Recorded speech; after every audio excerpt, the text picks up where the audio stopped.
नमस्कार। मैं डॉक्टर अमिताभ बनर्जी यूएचओ का न्यूज़लेटर को पढ़ने आया हूँ। आज तारीख 13 सितंबर 2024 का न्यूज़लेटर। सबसे पहला जो मुद्दा है, फाइजर का एक प्रिंसिपल वैज्ञानिक, उन्होंने माना है कि कंपनी ने जल्दीबाजी किया। 10 साल का जो ट्रायल होना फाइजर का जो एमआरएनए वैक्सीन है, कोविड का वैक्सीन का 10 साल का ट्रायल नहीं करके ये जल्दी मार्केट में आ गया है। उन्होंने एक वीडियो रिकॉर्डिंग किया है फाइजर के। कुछ पहले जो फाइजर में काम करते थे, जिसको कि हम विसिल ब्लोअर कहते हैं, जो अंदर की खबर बताते हैं। तो फाइजर का एक प्रिंसिपल जो वैज्ञानिक थे, उनका नाम है कन्वर गिल। उन्होंने कबूल किया है कि कंपनी ने जो सेफ्टी टेस्टिंग को नज़रअंदाज कर दिया है, और जो एक्चुअल सेफ्टी टेस्टिंग होता है कोई भी वैक्सीन का, 10 साल लग जाते हैं। तो उन्होंने ये कहा कि फाइजर को मालूम था कि एमआरएनए वैक्सीन के कुछ दुष्प्रभाव हो सकते हैं, और फिर भी उन्होंने वैक्सीन को पॉलिटिकल प्रेशर में आके, पॉलिटिकल दबाव में आके, राजनीतिक दबाव में आके उन्होंने वैक्सीन को मार्केट में ले आए, डेवलप कर दिया, रिलीज कर दिया। उन्होंने कहा कि फाइजर ने पैंडेमिक का बहाना लेके फायदा उठाया कोविड वैक्सीन को मार्केट में लाने के लिए। सबको काफी पैनिक हो गया था कि इमरजेंसी है, ये है, तो पूरा ट्रायल को स्किप करके वो मार्केट में ले आए। उन्होंने ये भी कहा कि कंपनी को ये एमआरएनए टेक्नोलॉजी 50 साल से कोशिश कर रहा था लाने के लिए, पर ये साइड इफेक्ट की दुष्प्रभाव की वजह से ये आगे नहीं आ रहा था। पर जैसे ही पेंडेमिक आया, उसके बहाने से ये मार्केट में आ गया। और इसका जो रिकॉर्डिंग किया है, मैंने लिंक दिया है। मैं जो हमारा जो यूएचओ का साइट होगा न्यूज़लेटर का, उसमें अंग्रेजी वाला भी न्यूज़लेटर रहेगा और हिंदी का वीडियो रहेगा। और हिंदी वीडियो आप अंग्रेजी वाले में भी क्लिक करके देख सकते हैं। जो जहाँ जहाँ हाइपर लिंक्स है, वहाँ पे आपको ओरिजिनल सोर्स पे ले जाएंगे, जिससे आपको जो सबूत है जो आज के तारीख में वो मिलेंगे। तो ये जो फाइजर के एक पहले के एम्प्लॉय थे, जस्टिन लेजली, उन्होंने ये रिकॉर्ड किया वीडियो, और उन्होंने अपने ट्विटर अकाउंट में डाला है, और एक एफिडेविट भी डाला है कि ये बात ऐसे कबूल कर रहे हैं। तो ये है कि एमआरएनए वैक्सीन या जो भी इसके अलावा जो जीन टेक्नोलॉजी से कोविड वैक्सीन भी आए हैं, ये बहुत जल्दी से मार्केट में आए हैं। इसका पूरा सेफ्टी टेस्टिंग नहीं हुआ है। तो और दूसरा एक पीयर रिव्यूड पेपर है, एक वैज्ञानिक पत्रिका में एमआरएनए वैक्सीन को जीन थेरेपी कहा है, कि ये एक्चुअल सेंस में वैक्सीन नहीं है। वैक्सीन जो होता है कन्वेंशनल वैक्सीन की, जो वायरस होता है या बैक्टीरिया होता है, उसी को थोड़ा इनएक्टिवेट करके आप इंजेक्ट करते हैं। और इसमें क्या है, एमआरएनए या जीन टेक्नोलॉजी जैसे एमआरएनए वैक्सीन है, जो एस्ट्रोजेनेका भी जो है, वो क्या होता है कि बॉडी को एक कोई आरएनए डीएनए, वो उसको बॉडी खुद बनाता है अपना स्पाइक एक प्रकार से। तो ये कहना है, एक लेख है जिसका मैंने लिंक दिया है। और जो जैसे वो फाइजर के उन्होंने जताया था अपना चिंता कि पूरा ये नहीं हुआ, तो ये लेख में भी कहते हैं कि ये जो वैक्सीन है एमआरएनए वैक्सीन, या तो ये journal, international journal of molecular science में ये पेपर आया है। वो पेपर ने कहा है कि एमआरएनए वैक्सीन जीन थेरेपी है, जीन थेरेपी है, जेनेटिक, अपना जीन थेरेपी प्रोडक्ट है, जीटीपी, विच वर जल्दीबाजी से अर्जेंसी, पेंडेमिक का अर्जेंसी क्रिएट करके उसको चारों तरफ लोगों को लगाया गया है। और ये पेपर में भी चिंता प्रकट किया है कि इसका जो रेगुलेशंस है, जीन थेरेपी का रेगुलेशन है, ज़्यादा स्ट्रिक्ट है। ये मतलब इसमें ज़्यादा अच्छे से ये करना चाहिए, जांच की कोई दुष्प्रभाव तो नहीं है। नॉर्मल वैक्सीन के भी तो ये तो कह रहे हैं कि नॉर्मल वैक्सीन नहीं है, जीन थेरेपी है, तो वो गाइडलाइंस नहीं फॉलो किया है। और जो भी टेस्ट आए हैं बाद में, वो उस स्टैंडर्ड को नहीं, जीन थेरेपी का जो स्टैंडर्ड है जिसका कि जितना उसका प्योरिटी होना चाहिए, क्वालिटी होना चाहिए, और उसके जो क्राइटेरिया थे वो मीट नहीं किए हैं। और wide and persistent biodistribution of mRNA and the protein products, body में जब शरीर में जाता है एमआरएनए और उसके जो प्रोडक्ट्स होते हैं जैसे स्पाइक प्रोटीन्स, ये काफ़ी ऑर्गन्स में फैला हुआ पाए गए हैं। और इसको अच्छे से जांच नहीं किया है, ये कह रहा है ये पेपर। और इसका मिसक्लासिफिकेशन किया है वैक्सीन, जो कि नहीं है, ये जीन थेरेपी है जो नए टेक्नोलॉजी से जो वैक्सीन बना है। और ये पेपर ने ये भी कहा है कि पोस्ट मार्केटिंग स्टडीज, इसके बाद जो दुष्प्रभाव के रिपोर्ट्स आए हैं उससे पता चला कि एमआरएनए माँ के दूध में भी पहुंच जाता है, ब्रेस्ट मिल्क में भी पहुंच जाता है, और शायद बच्चे में भी शायद इसका असर ठीक से स्टडी नहीं किया है।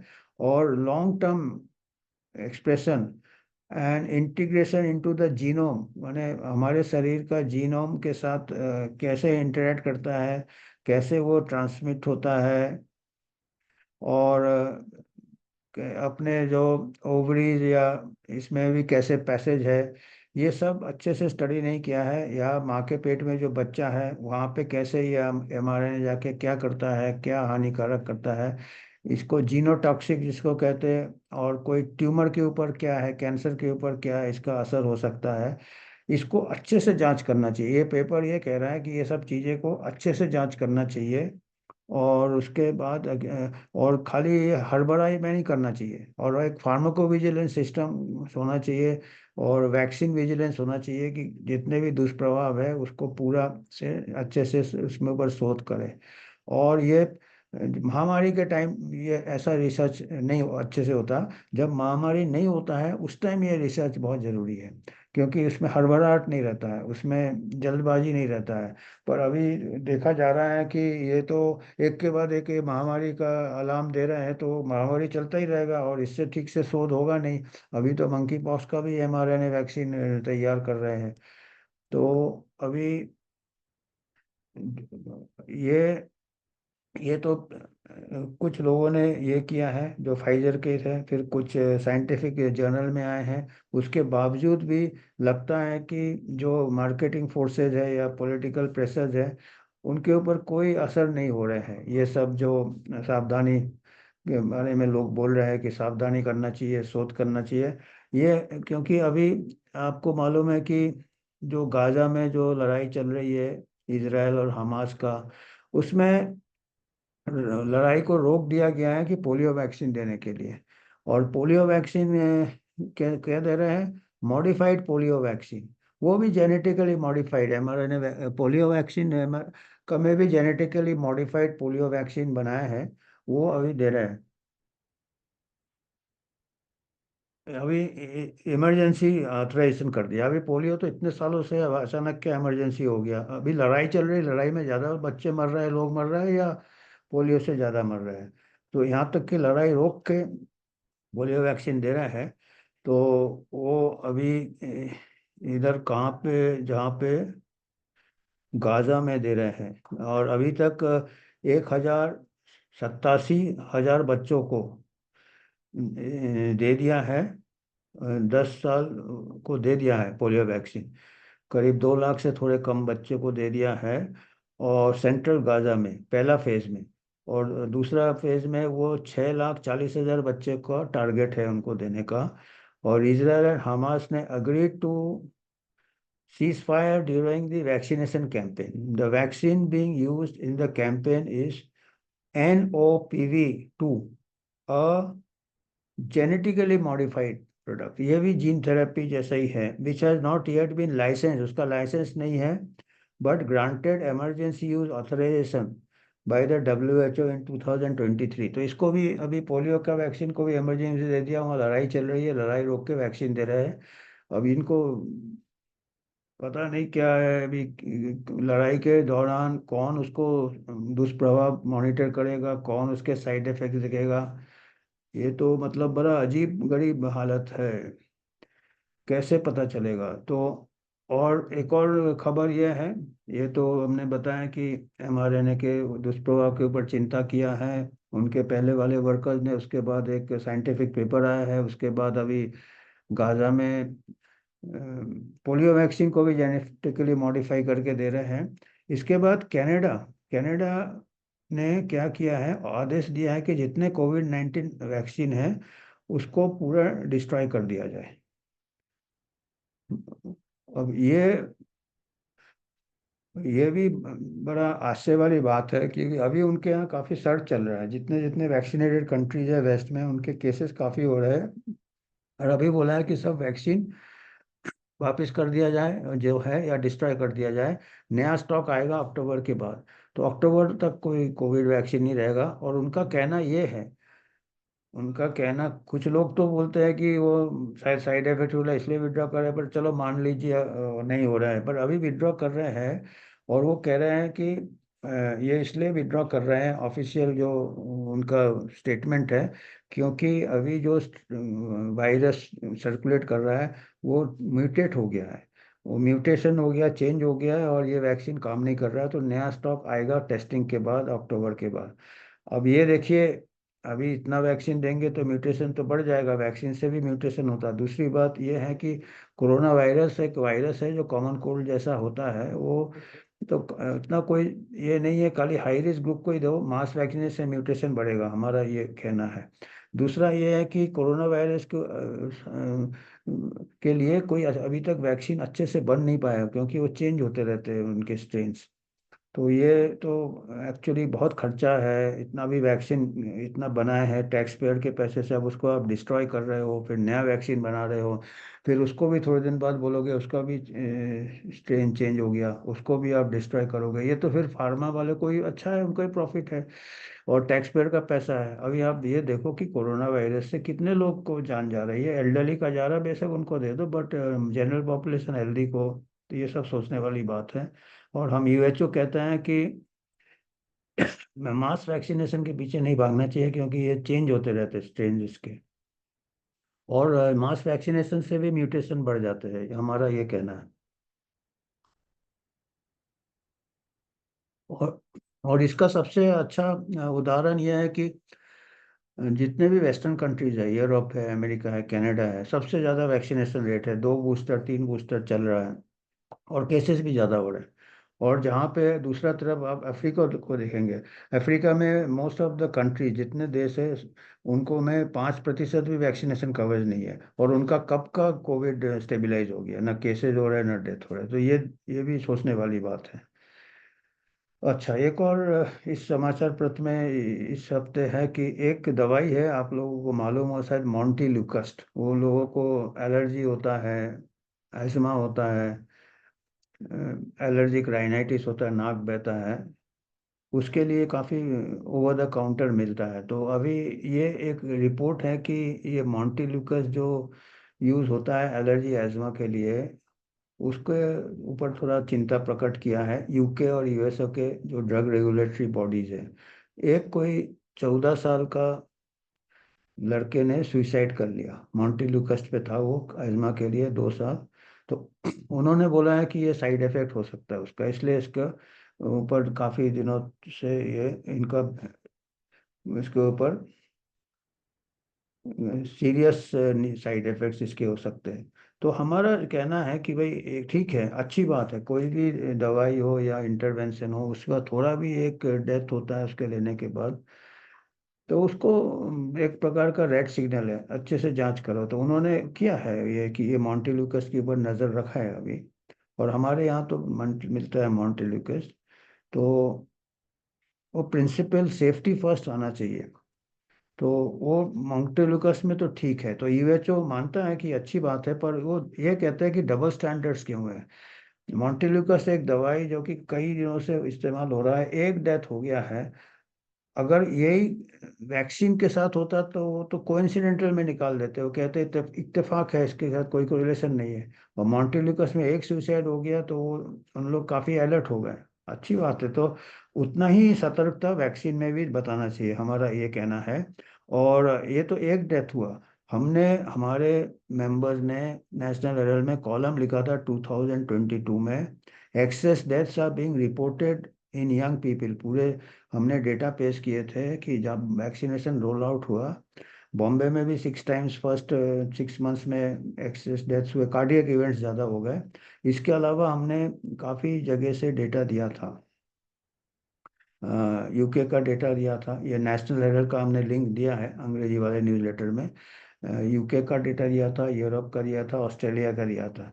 जबकि वैक्सीन रोल आउट के बाद यंग पीपल में एक्सेस डेथ बढ़ गए 10% 15%। और ऑस्ट्रेलिया में तो बहुत अच्छे से पता चलता है कि ऑस्ट्रेलिया ने बहुत स्ट्रिक्ट किया था, कोई कोविड बहुत ही कम हुए थे। पर जब उन्होंने वैक्सीन रोल आउट किया था, और वैक्सीन रोल आउट उन्होंने 100% की तरफ एम किया था, तो sudden deaths in young people, myocarditis, ये सब रेट्स बढ़ गए हैं। तो इसका हम तब से 2 साल पहले से हम बोल रहे हैं कि इसमें शोध होना चाहिए। और मायोकार्डाइटिस और ब्लड क्लॉट्स के भी रिपोर्ट्स काफ़ी दिनों से आ रहे थे। और उसके आपको मालूम होगा कि यहाँ तक कि ब्लड क्लॉट के लिए एस्ट्रोजेनेका जो है, यूके का कंपनी, यूके कोर्ट में, और जो कि इंडिया में कोविशील्ड के नाम से जाना जाता है, उसको कंपनी ने वापस ले लिया, उसको एस्ट्रोजेनेका। तो कुछ तो बात थी, तो अभी ये सब हरकतें हो रहा है, पर साइंटिफिक स्टडी क्यों नहीं हो रहे हैं? तो हमारा यही कहना है that sudden death and survey side effect हमने 2022 में बताए थे। और अभी एक मेन स्ट्रीम मीडिया में भी, ये जो हमने 2 साल पहले दिया था, नव भारत टाइम्स हिंदी का पेपर है, कोविड वैक्सीन से साइड इफेक्ट 33% परिवारों में कोई ना कोई खराब सेहत से जूझ रहा है, सर्वे के रिजल्ट चौंकाने वाला। तो ये अभी 3 दिन पहले कोई नवभारत टाइम्स में दिया है, यही डेटा दिया है जो कि हमने 2 साल पहले दिया था। तो अभी मेन स्ट्रीम मीडिया भी अभी जागा हुआ है 2 साल बाद। हम 2 साल पहले से हम बोल रहे हैं, नज़र लाने की कोशिश कर रहे हैं साइंटिफिक कम्युनिटी का। तो अभी और मीडिया का भी, तो मेन स्ट्रीम मीडिया में तो आते नहीं थे, खाली ये कि नेशनल हेराल्ड कभी कभी पब्लिश करता था। पर अभी क्या है कि अभी नवभारत टाइम्स में भी आया है। तो ये अच्छी बात है, हो सकता है मीडिया पहले जाग रही है, साइंटिफिक कम्युनिटी बाद में जागे। और यूएसए यूके रेगुलेटरी बॉडी एक सिंगल डेथ होने से जाग जाते हैं, जो कि दवाई से होता है, दवाई से। और यही रेगुलेटरी बॉडी ने अभी वैक्सीन से इतने राइजिंग इंसिडेंट्स वर्ल्ड वाइड हो रहे हैं वैक्सीन के बाद, उसको जांच करने से हिचकिचाते हैं।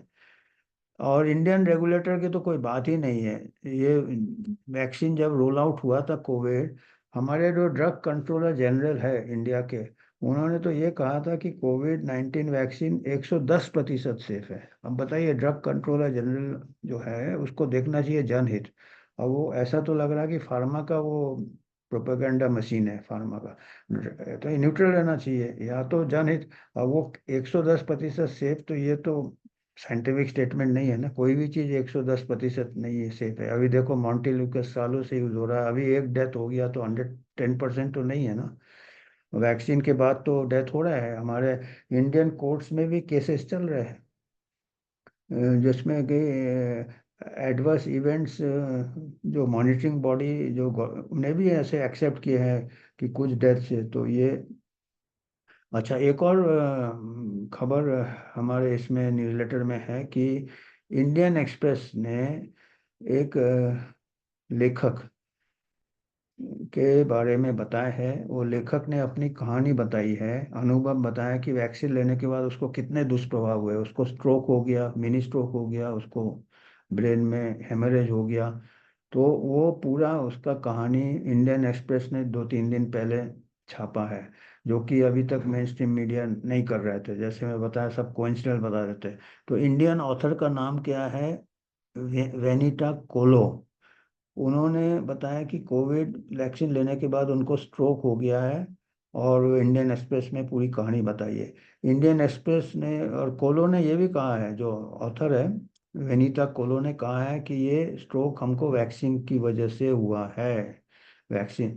और उन्होंने ये भी कहा है कि भारत में, पूरे देश में ऐसे बहुत सारे लोग हैं जो कोविड 19 वैक्सीन का दुष्प्रभाव से पीड़ित है।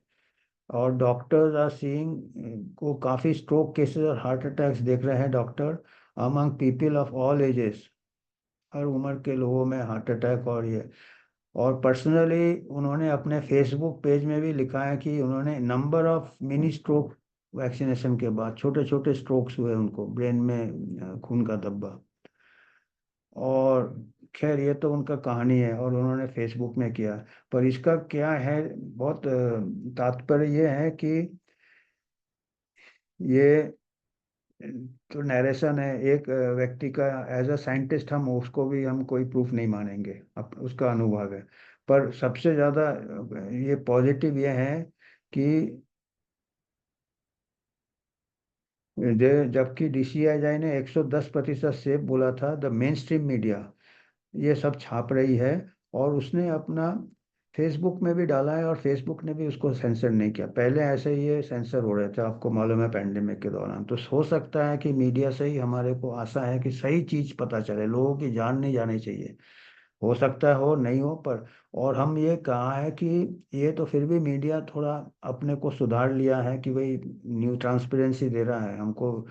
पर आईसीएमआर के ऊपर हमने थोड़ा खेद प्रकट किया है कि उन्होंने तो ऐसा स्टडी किया था, आईसीएमआर स्टडी हमने लिंक डाला है, आपको याद होगा 1 साल पहले, कि उन्होंने स्टडी करके बोला कि वैक्सीन बिल्कुल सेफ है, वैक्सीन का कोई कोरिलेशन नहीं है। और उस स्टडी का हमने और हमारे भास्कर रमन साहब ने, जो सेक्रेटरी हो चुके हैं, दोनों ने उस स्टडी के जो शॉर्टकमिंग्स है वो हमने लिखा था जर्नल को, और जर्नल ने उसको पब्लिश किया, उसका भी लिंक दिया है। उन्होंने स्टडी कैसे किया कि जो लोग का डेथ हो गया उनका वैक्सीनेशन हिस्ट्री लिया और उनके पड़ोसी का भी लिया वैक्सीनेशन हिस्ट्री। और पता चला कि जिन्होंने वैक्सीन लिया था, जिन्हों का डेथ हुआ उन्होंने भी वैक्सीन लिया था, जिन्होंने नहीं लिया उनका भी वैक्सीन लिया था। तो वैक्सीन को इसलिए कहा कि उतनी ही मात्रा में वैक्सीन लेने वाले लोग हैं, पर वो तो करेक्ट कंट्रोल नहीं है ना। अगर आपने पूरे मोहल्ले को वैक्सीन दे दिया और मोहल्ले से ही आपने कंट्रोल ग्रुप लिया, तो आपको कंपैरिजन थोड़ी ऐसे होता है। आपको सही कंपैरिजन होता है कि जब एक ग्रुप है जो वैक्सीन लिया, दूसरा ग्रुप आप जिन्होंने वैक्सीन नहीं लिया उनको फॉलो करो। अभी आपने दोनों ग्रुप ने वैक्सीन लिया तो वैक्सीन का इफेक्ट कैसे पता चलेगा? ये हमने जो पेपर का हमने कमियां बताई थी उसमें हमने लिखा था, और वो जर्नल ने छापा भी है, जर्नल को मैं तारीफ करूंगा। और दूसरे और भी कमियां थी उसमें, काफ़ी डेटा मिसिंग थे। हमारे दूसरे जो हमारे ये है मेंबर है, उन्होंने लिखा था, भास्कर रमन आईआईटी से, डेटा में जो भी डेफिशिएंसीज थे उसमें बताया था कि कई डेटा मिसिंग है, फिर टाइप ऑफ वैक्सीन। तो ये इसके भी लिंक्स हमने दिए हैं। तो ये एक स्टडी तो प्रॉपर साइंटिफिक स्टडी नहीं था, एक कवर अप था हमारे कहने में, हम इससे समाचार पत्र में लिख रहे हैं। तो हम कहते हैं कि अभी हम दोनों तरफ को हम नहीं किसी के पक्ष में हैं। हम इसके भी पक्ष में नहीं है कि इंडियन एक्सप्रेस बता रहा है या कोई बता रहा है कि इतने वैक्सीन के बाद डेथ हो रही है, तो मुंह कहा है इसका तो। और हम इसको भी नहीं मानते कि जिस तरीके से बहुत लो क्वालिटी का स्टडी आईसीएमआर ने किया है, हमारा हाइज है, तो उसको भी हम नहीं है। हमारा यह है कि इसको अभी जांच करना चाहिए, अच्छे से जांच करना चाहिए। मतलब पूरा स्टडी सही से करना चाहिए, एक वैक्सीनेटेड ग्रुप, एक अनवैक्सीनेटेड ग्रुप। उसके बाद जितने भी सडन डेथ होते यंग में रोज आ रहे हैं, तो उसका ऑटोप्सी होना चाहिए, उसका हिस्टोपैथोलॉजी होना चाहिए एक्सपर्ट से। और डेटा, इतना बड़ा डेटा, इंडिया का सबसे बड़ा पॉपुलेशन है, तो इसमें हमको ऐसा शोध होना चाहिए। अच्छा, अभी दूसरा समाचार है कि इंडिया में पहला केस मंकी पॉक्स आ गया। बड़े इससे इंतजार कर रहे थे कि मंकी, और पब्लिक हेल्थ इमरजेंसी को डिक्लेयर किया। उसके बाद पहला केस 3-4 दिन पहले आया है, मंडे को आया है। हेल्थ मिनिस्ट्री ने बताया कि पहला केस मंकी पॉक्स का आया, और वो जो आ रहा था ट्रैवलर है, कोई young person from endemic area, और उसको अस्पताल में रखा, उसका हालत ठीक है। और ये सबसे इम्पोर्टेंट बात है कि उसको जो वायरस मिला मंकी पॉक्स का, वो क्लेड 2 का मिला, जो कि पहले वाला पिछले साल जिसको हुआ था, जिसको कह रहे थे कि क्लेड 2 से भी ज़्यादा अभी क्लेड 1 ज़्यादा खतरनाक है, और अभी पब्लिक हेल्थ इमरजेंसी क्लेड 1 भी से हो रहा है। और उसको तो क्लेड 2 है, जो कि पहले ही बोला कि उसमें ज़्यादा ये नहीं है। अभी तो क्लेड 1 भी कितना खतरनाक है, किसी को नहीं पता है। क्लेड 1 कॉन्गो में होता है, कॉन्गो काल पहले ही बहुत बुरा है, दूसरे वजह से भी लोग मर रहे हैं कॉन्गो में। तो ये भी मंकी पॉक्स तो आ गया है, पर एक ही केस आया है और इतना अभी। और इसी से मंकी पॉक्स से रिलेटेड है, अमेरिका में एक काउंटी है फ्लोरिडा। फ्लोरिडा एक स्टेट है। फ्लोरिडा गवर्नर डी सैंटिस ने कहा है कि ये जो मंकी पॉक्स के ऊपर इतना हल्ला हो रहा है, इतना सतर्कता बता रहा है, इतना पब्लिक हेल्थ इमरजेंसी बता रहा है, ये बढ़ा चढ़ा के बता रहे हैं। डी सैंटिस है जो गवर्नर है फ्लोरिडा का, उसने कोविड के टाइम भी उसने काफी कुछ बोला था कि बढ़ा चढ़ा के बता रहे हैं। तो ये डी सैंटिस ने कहा है कि ये डराने के इसमें कर रहे हैं पॉपुलेशन को। और प्रेस कॉन्फ्रेंस में उन्होंने कहा, और उन्होंने न्यूयॉर्क के गवर्नर को भी निंदा की है, जिन्होंने कि न्यूयॉर्क में मंकी पॉक्स केसेस के लिए एक स्टेट ऑफ इमरजेंसी घोषित कर दिया है। वो कहते हैं कि ये सब जो महामारी डिक्लेयर कर रहे हैं और डरा रहे क्योंकि वो ये सब ह्यूमन लोगों का फ्रीडम कर्टेल दबाने के लिए है। तो तो यूएचओ भी इनके बात से सहमत है। हमारे यहाँ कितने बीमारियां हैं, अभी मंकी पॉक्स एक केस आ रहा है, आपने ऐसा प्रिपरेशन किया, उसका टेस्टिंग किट कर दिया, उसका बेड कर दिया। अभी इस सब में तो खर्चा आता है ना। यहाँ तो लोगों को डेंगू के बेड नहीं मिल रहे आज के तारीख में, जो एक्चुअल हमारी बीमारियां हो रही है। टीबी की दवाइयाँ नहीं थी थोड़े दिन पहले, ये भी 4 महीने से नहीं है। तो यूएचओ मानता है कि ये सब एक प्रकार से आम आदमी का आज़ादी के ऊपर थोड़ा ये हो सकता है। और इसी को देख, इसी के साथ दूसरा ये और चिंताजनक है, नीति आयोग। आपको मालूम होगा जो नीति आयोग है, हमारे बड़े बड़े प्लान बनाते हैं, उन्होंने कहा कि इस टाइप के इमरजेंसी महामारी के लिए इंडियन लॉज बनाने चाहिए अलग से। अब एक तो फिक्र हमको WHO पैंडेमिक चीटी का है, अभी ये अब पहले से लॉ बना रहे हैं, तो उससे ऐसे लॉ बना रहे हैं तो वो तो और चिंता वाली बात है। पता नहीं क्या क्या ले आएंगे लॉ में, कभी भी टेस्टिंग, लॉकडाउन, क्वारंटाइन, ये सभी है। और ये कह रहे हैं कि ये कोविड से हमको अनुभव होना चाहिए कि पहले 100 दिन में हमको और सतर्क होना चाहिए। मैंने इनको मानना अभी तक गलत ही मैसेज ले रहे हैं, जो शिक्षा लिया कोविड से वो गलत ले रहे हैं। हम तो कह रहे हैं कि कोविड से जो इंटरवेंशन किया, इंक्लूडिंग मास वैक्सीनेशन के पहले लॉकडाउन वगैरह, उससे फायदा कम नुकसान ज़्यादा हुआ। इनका उल्टा सोच है ये नीति आयोग का। ये कह रहे हैं कि पहले 100 दिन में, तो अभी तो कहीं और ज़्यादा सख्त ये करना था इनका, शायद ये कहना है। मतलब ऐसे ही मतलब निकलता है, और क्या है, कोविड से क्या सीखा आपने? बल्कि ये टाइम है जब क्या गलतियां की थी उसके बारे में थोड़ा हमको नाप तोल करना चाहिए, तो आगे ना करे। वो नहीं करके अभी वो कोविड को एक स्टैंडर्ड बना लिया है, गलतियां को भी स्टैंडर्ड बना है, और उनका है कि इसको और अच्छे से करे, जो काम नहीं किया उसको और बढ़ा दे, डोज बढ़ा दे उसका। मान लो कोई दवाई है जो काम नहीं किया, वो दवाई चेंज करना चाहिए। तो वो ये अभी फिक्र ये है कि एक नीति आयोग ने स्टेटमेंट दिया है कि एक public health emergency management act होना चाहिए। अभी बताइए, एक तो ये अपने गुरु से भी आगे निकल रहे, WHO पैंडेमिक ट्रीटी ला रहा। इन्होंने पहले से अपने तरफ से ही एक emergency, public health emergency act propose किया है। और pandemic preparedness and emergency response fund भी होना चाहिए अलग से, एक फंड भी होना चाहिए। तो यूएचओ का तो यह है, काफी चिंता प्रकट करता है इसमें, और कहता है कि इसमें एक ऑडिट होना चाहिए। अभी जो कोविड के टाइम हमारी जो गलतियां हुई है वो उसको जांच करना चाहिए, और ऐसे बिगड़ सोचे समझे ऐसे लॉ नहीं बनाना चाहिए। अगर लॉ बनाना है तो इतना सीरियस है जो कि आम आदमी को असर करेगा, तो इसका पूरा विवाद होना चाहिए, सिविक सोसाइटी से विवाद होना चाहिए, वकीलों से होना चाहिए, सोशल साइंटिस्ट से होना चाहिए, पार्लियामेंट में होना चाहिए। इवन आर्टिफिशियल इंटेलिजेंस को इस्तेमाल कीजिए, हमारा आईटी को इस्तेमाल करके आम आदमी का भी कंसेंसस कैप्चर कीजिए कि भाई क्या आम आदमी सोचता है, और उसके बाद ही इसके बारे में सोचना चाहिए।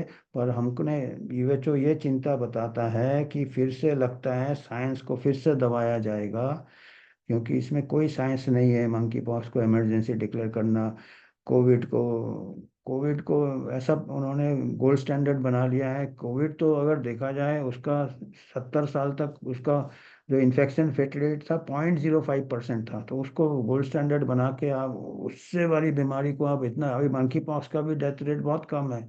अब उनके बड़े बड़े डेथ, हमारे यहाँ रोज 1400 लोग टीबी से मर रहे हैं, उसका हिसाब नहीं, उसको गोल्ड स्टैंडर्ड नहीं बना रहे हैं। हम बना रहे हैं किसको, जिसका 0.05 है। तो इसको तो फिर ये तो फ्रीक्वेंटली महामारी, रोज कोई महामारी आप डिक्लेयर कर दोगे और हमारा ह्यूमन राइट वायलेशन होगा। हमारा एक्ट ही एक्ट बना रहे हैं, हमारा गवर्नमेंट भी एक्ट बनाने का सोच रहा है। नीति आयोग तो बहुत बड़ा इन्फ्लुएंसर है गवर्नमेंट पॉलिसी में। तो इतना ही था आज का हमको, और धन्यवाद।